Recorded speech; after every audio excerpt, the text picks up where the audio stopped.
if you didn't know me as Pastor Barrett, right, and you saw me 20 plus years ago, you would cast judgment against me, right?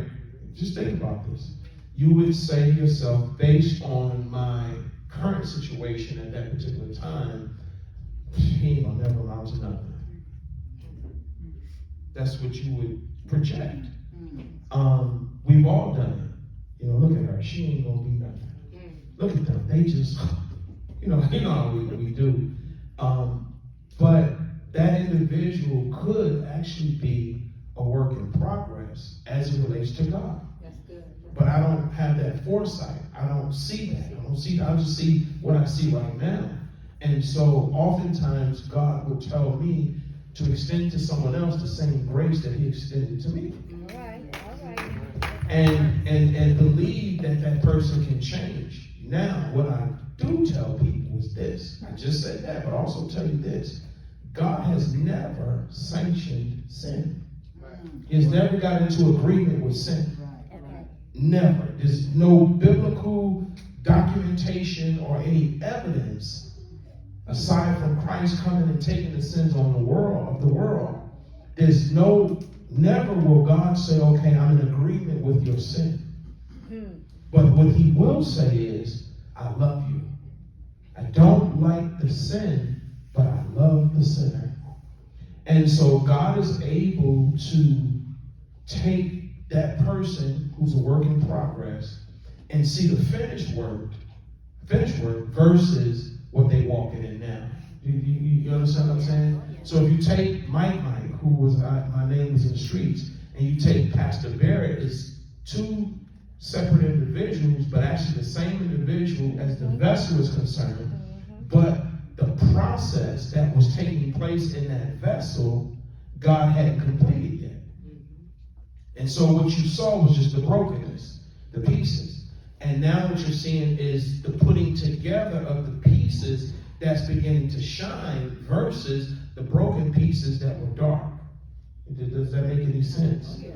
And so when you see people, even yourself, extend some grace to yourself and say, no, I'm not where I should be, but God is working on me. I do see a difference. I do see a change in your attitude, in your mindset. One last thing, again, my grandson, he's going to be a preacher.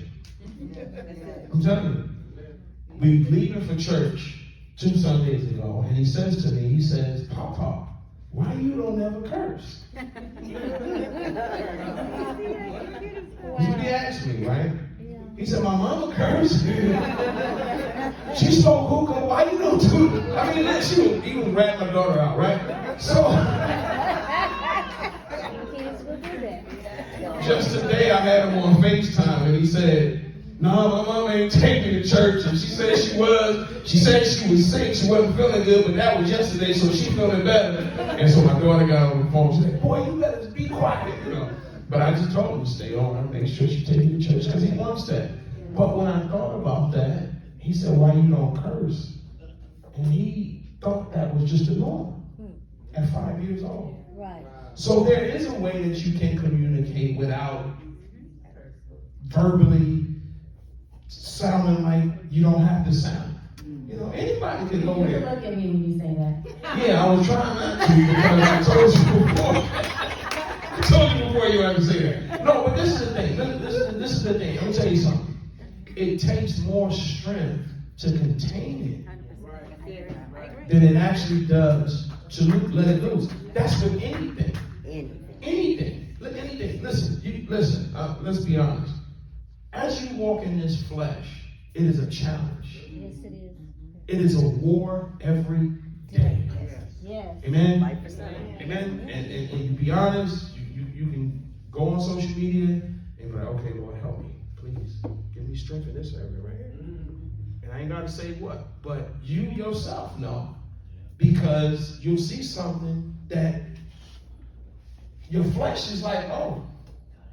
So you have to ask God to literally, like, okay, Lord. Get rid of something. Yes.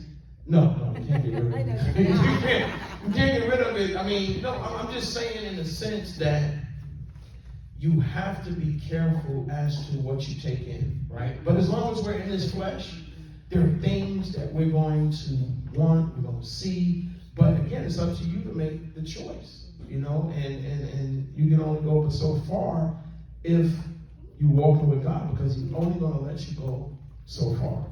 All right, so.